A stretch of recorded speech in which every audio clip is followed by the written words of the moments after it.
Jocko, I'm 19 and in my first year of college. Ever since I was 12, I've dreamed about being a Marine or SEAL. I plan on joining up after college, but I just got diagnosed with epilepsy. I only have seizures in my sleep, so I never noticed them. I always thought of serving in the military as a way that I would prove to myself that I was a man and that it'd give my life a purpose. Now, I don't know what to do. I hate the idea of living some comfortable life where I have a cozy 9-to-5 job that I only do for the money. I want something hard and meaningful. What should I do? There's an infinite number of options that you have. So you need to just pick one of those options, find a new career that you think looks cool, and then go get after it.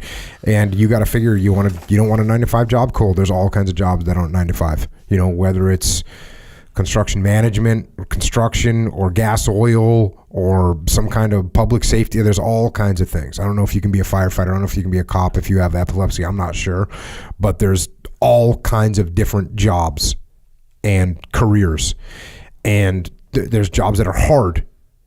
And there's jobs that are incredibly meaningful to our economy here.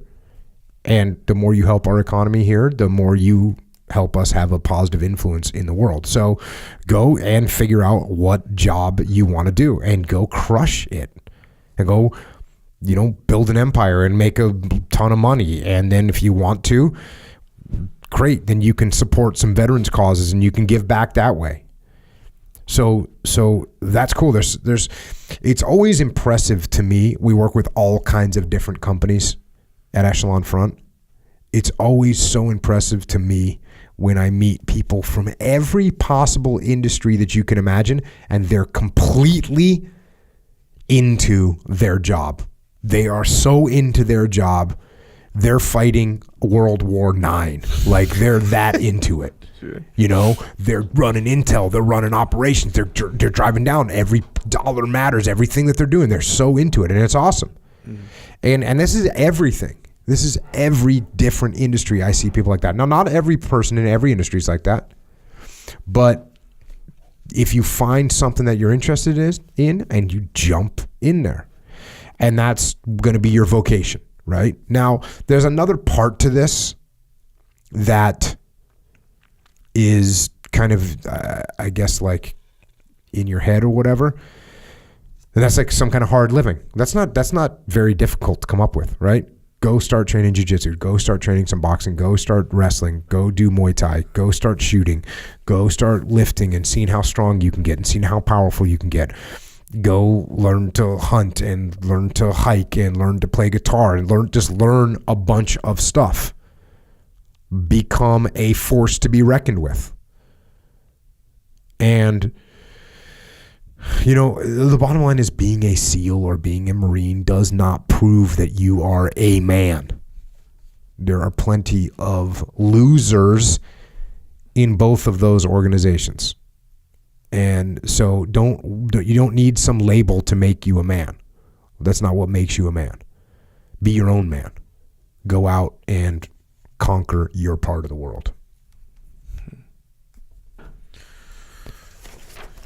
Next question. 2 questions. I recently attended an assessment for retraining. I'm going to say one more thing. Sorry. No, man. Of course. When things like this happen, like when something happens to me, you want to hear my weird, superstitious view of the world? Sure. It's sort of reminiscent of everything happens for a reason. You've heard that. Everyone's heard that. For me, something like this, when something like this happens to me, when something happens in my life that I didn't want to have happen or I didn't expect to happen, I get an unpleasant surprise.